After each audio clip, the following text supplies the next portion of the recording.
elas têm significados vastos que vão levar a gente a ter um conhecimento pleno sobre o que realmente significam estas partes nos originais. A palavra Ruá no hebraico, o sentido pode ser vento, sopro ou até mesmo ar. Sendo assim, comprova aquilo que nós já falamos, o espírito humano nos foi concedido pelo sopro de Deus. Quando o Moisés ele vai escrever Gênesis, ele vai usar em Gênesis 1 a palavra Ruá, quando fala que Deus ele criou o homem.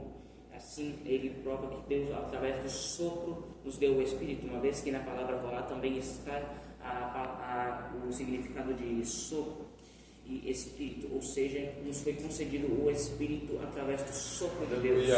Nós ganhamos a nossa vida a partir do sopro de Deus, uma vez que quando o nosso corpo perde o Espírito, que ele volta para Deus, o nosso corpo deixa de ter a vida, pois o sopro, a alma, o Ruá, também pode significar garganta. O que isso significa? Pode ser referente a garganta sendo uma parte essencial do nosso corpo, sendo a parte principal para nos manter vivos, uma vez que qualquer perigo na garganta, a ciência vai mostrar que deve ser automaticamente tratado, pois é algo que pode levar à morte.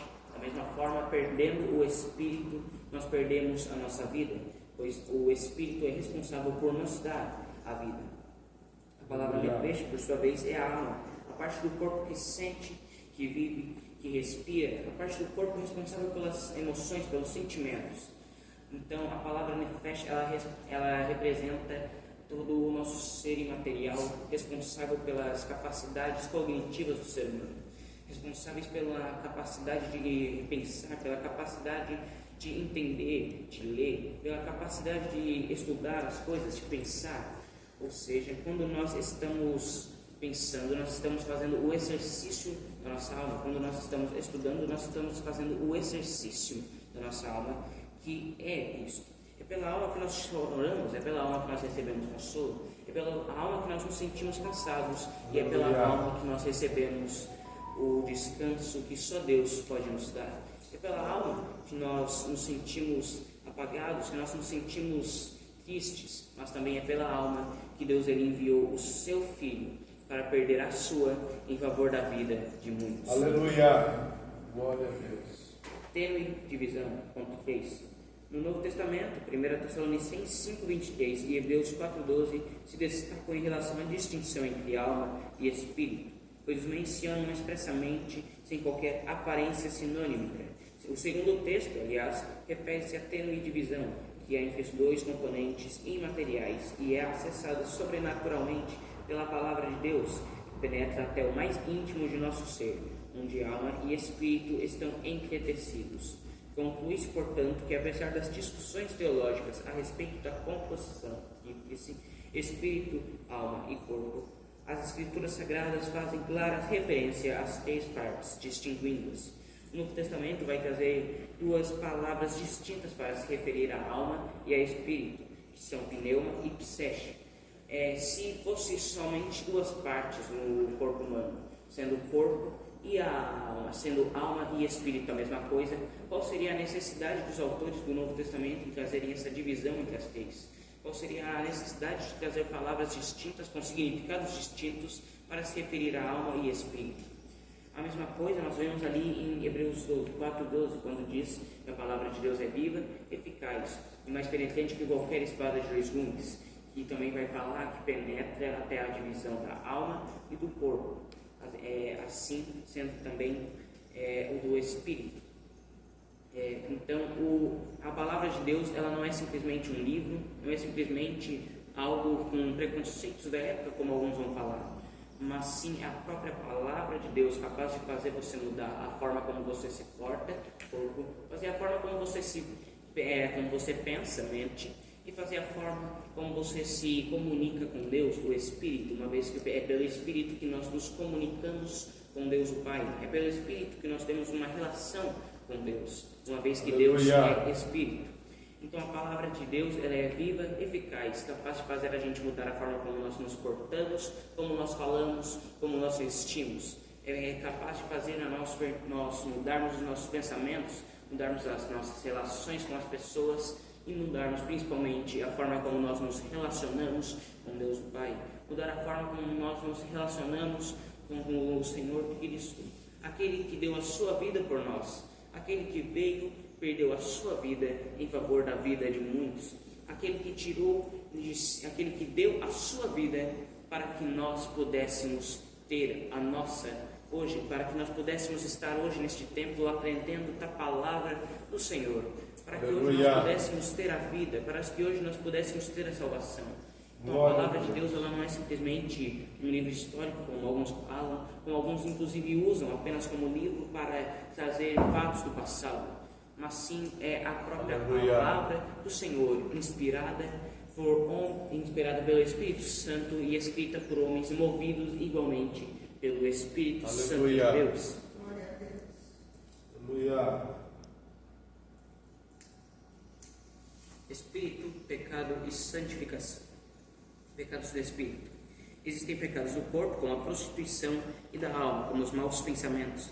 Mas também existem os pecados do Espírito, como o orgulho, a soberba, a vanglória, a arrogância e a inveja. Estes costumam ser piores que os pecados do corpo, sutis e às vezes ocultos. Os pecados do Espírito causam terríveis males. Além de prejudicar seus autores, afetam e destroem muitos relacionamentos. Certas expressões pecaminosas da alma e do corpo, como iras, disputas e maledicências, geralmente são reflexos do pecado do Espírito. Em alguns casos não é difícil percebê-los. Sanbalate, Tobias e seus asseclas não contiveram sua soberba e inveja, mas Neemias permaneceu firme, redobrando a vigilância e a oração, diante de capciosas e sistemáticas oposições. Precisamos ter prudência e resiliência, sem nos abalar. Nós vamos focar apenas nos pecados do Espírito, neste ponto especificamente os que foram citados. Mas antes nós precisamos entender o que são em si os pecados do Espírito. Os pecados do Espírito são aqueles que nós cometemos dentro de nós e que afetam diretamente a nossa relação com Deus. São aqueles que afetam a forma como nós nos relacionamos com Deus e também com a sua imagem, conforme a sua semelhança, que são os nossos irmãos em Cristo.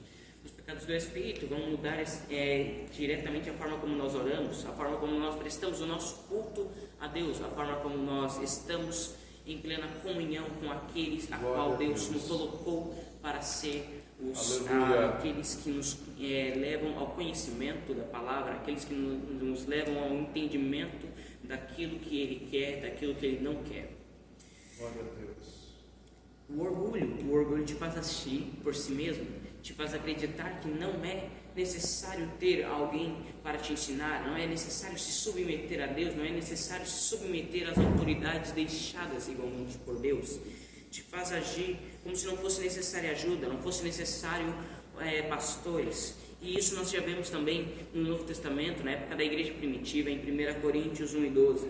Alguns estavam dizendo: eu não sou nem de Paulo, eu não sou nem de Apolo, eu sou de Cristo. Parecia até piedade, pareciam até que eles estavam agindo de forma conforme as Escrituras, mas na verdade eles estavam agindo pelo orgulho, estavam agindo pelo seu ego, porque não queriam se submeter às autoridades pastorais, não queriam se submeter aos apóstolos de Jesus, não queriam se submeter àqueles que estiveram diretamente ouvindo das palavras do Senhor, aqueles que estiveram na última ceia, aqueles que estiveram com Ele, aqueles que escreviam as Escrituras. Eles não queriam se submeter, e assim, usando de palavras que pareciam piedade, eles diziam: não sou nem de Apolo nem de Cristo, nem de Paulo, mas sou de Cristo. Aleluia. Vanglória é quando você coloca todos os holofotes em si mesmo, você coloca toda a atenção sobre si mesmo, você quer que todos os olhares estejam voltados para si. Isto é a vanglória, quando você tenta tirar a glória de Deus e colocá-la sobre si. Mas a Bíblia é clara em Isaías 42:8. Eu sou o Senhor, este é o meu nome. A minha glória, pois, não darei a outros, e o meu louvor não darei a estátuas, a imagens de escultura. Glória a Deus. A gente fala muito daqueles que têm imagens de escultura. A gente fala muito dos católicos, principalmente, por causa da idolatria que eles têm aos santos. E eu não estou falando que eles estão certos, pelo contrário, estão completamente errados. Mas nós também, muitas vezes, agimos com idolatria dentro do nosso meio, sem percebermos. Quando nós queremos ser o centro das atenções, quando nós queremos que todos os olhares estejam para nós, quando nós queremos que todas as atenções estejam sobre nós. Nós queremos que todos se submetam a nós, e muitas vezes eu estou falando isso até mesmo porque eu já passei por isso. E nós queremos que todos os olhares estejam sobre nós. Nós queremos que somente nós subamos para ensinar, que somente nós subamos para cantar, para adorar ao Senhor. Aleluia. Nós pensamos que se nós não fizermos tal coisa, o culto não anda, que se nós não estivermos aqui, o culto não prossegue, como se você fosse aquele que morreu na cruz, como se nós fôssemos o centro das atenções, como se o nosso sangue tivesse sido derramado no Calvário, para assim trazer a justificação e remissão dos pecados. Mas Romanos 3, 23 e 24 vai deixar bem claro, porque todos pecaram e carecem da graça de Deus, Aleluia. sendo justificados gratuitamente pela remissão que há no Aleluia. sangue de Jesus. Glória a Deus. A arrogância é quando você menospreza alguém por ser considerado inferior a você. É quando você trata alguém de forma diferente, porque você a considera inferior a você. É quando você olha para alguém que caiu em pecado e você diz, ou até mesmo pensa, este não merece a paz do Senhor, é menor do que eu não caio, eu não peco. Mas todos os dias nós pecamos, seja em um pensamento, seja em um olhar, seja em uma fala que nós proferimos sem perceber. Todos nós pecamos diariamente. A diferença é que o nosso pecado está oculto apenas entre nós e a Deus, e o daquela pessoa está público. A diferença é somente esta, porque para com Deus não existe diferença entre os pecados. Para Deus não existe diferença entre alguém que se prostitui e alguém que fala palavrões. Para Deus não há diferença entre alguém que fornica e alguém que é hipócrita. Não existe nenhuma diferença para Deus entre esses. Aleluia. 2.2 Raízes do pecado. Em 1 Tessalonicenses 5:23, Paulo trata do processo de santificação, que deve atingir o ser humano por inteiro. A ordem por ele apresentada, espírito, alma e corpo, não nos parece aleatória. O ato de criação se deu do material para o imaterial, mas a redenção se dá do espiritual para o físico. É no imaterial que a Bíblia geralmente chama de coração que o pecado fica enraizado. Por isso a verdadeira santificação acontece de dentro para fora. A falta dessa compreensão leva ao legalismo, além de representar grave distorção da doutrina da graça pela confiança nas próprias obras. Não compreender isso pode nos levar a acreditar na doutrina herética de salvação ou justificação pelas próprias obras, que alguns acreditam, como aqueles que não acreditam que nós temos o pecado original dentro de nós por ser a imagem de Deus.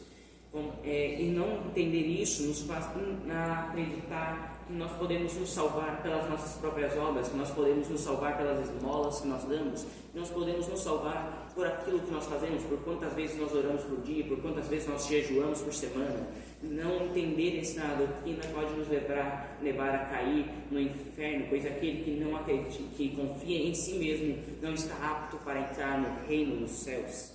Sobre a doutrina da justificação pelas obras, nós temos um padre do período pré-reforma protestante, Johanan Tetzel, que disse: assim que a moeda no cofre tilinta, a alma salta do purgatório. O que seria o purgatório? Na doutrina católica, ele é um período de purificação após a morte para aqueles que morreram em graça, mas ainda em algum pecado. Contudo, esse lugar que a doutrina católica vai falar não existe, uma vez que Hebreus 9:27 vai dizer: porque ao homem está destinado a morrer uma só vez, vindo após isso o juízo. Ou seja, não existe período de purificação. Mas o que esse padre estava querendo dizer nesse momento? Ele estava querendo dizer que se alguma alma está nesse período de purificação, você pode pagar uma indulgência, ou no caso, alguma obra, para assim tirá-la deste processo, para assim tirá-la. Ou seja, duas heresias em um ponto só: a heresia da justificação pelas obras e a heresia do purgatório. Assim nós vemos como a falta de compreensão das Escrituras nos leva a cair naquilo que ela jamais ensinou. 3. Vencendo o pecado. A força do pecado arraigada em nosso espírito somente é vencida quando deixamos de confiar em nós mesmos e dependemos inteiramente da graça de Deus e seu poder salvador e santificador. Como ensina Paulo, a lei do Espírito de vida em Cristo Jesus nos livrou da lei do pecado e da morte. O que é impossível à força humana torna-se possível mediante o poder divino operante em nós. Revestir-se de mansidão e humildade no modelo de Cristo é essencial para uma vida espiritual saudável e frutífera. A arrogância sequer deveria ser nominada entre nós. Quando contendas, inclusive públicas, são feitas em nome de Cristo, é porque não compreendemos o que é o verdadeiro cristianismo. Ao servo do Senhor não convém contender. 2 Timóteo 2:24. Purifiquemos de todos os pecados, inclusive do espírito, pelos meios de graça, aperfeiçoando a santificação no temor a Deus. O apóstolo Paulo, aquele que foi o maior escritor do Novo Testamento, se formos considerar as cartas que foram perdidas, escreveu aproximadamente 16 cartas no total para as igrejas a qual ele teria plantado e também para aqueles que eram pastores em outras igrejas. Esse mesmo apóstolo, em Romanos 7,19, ele diz: o bem que quero não faço, mas o mal que não quero, este faço. Ou seja, até mesmo o maior dos apóstolos, como alguns consideram, por ser o maior escritor do Novo Testamento, ele também lutava contra a carne, ele lutava diariamente contra o inimigo, ele lutava contra as tentações. E ele mesmo tinha quedas, uma vez que nenhum homem é livre das quedas, pois todos nós somos pecadores que carecem da glória de Deus. Aleluia!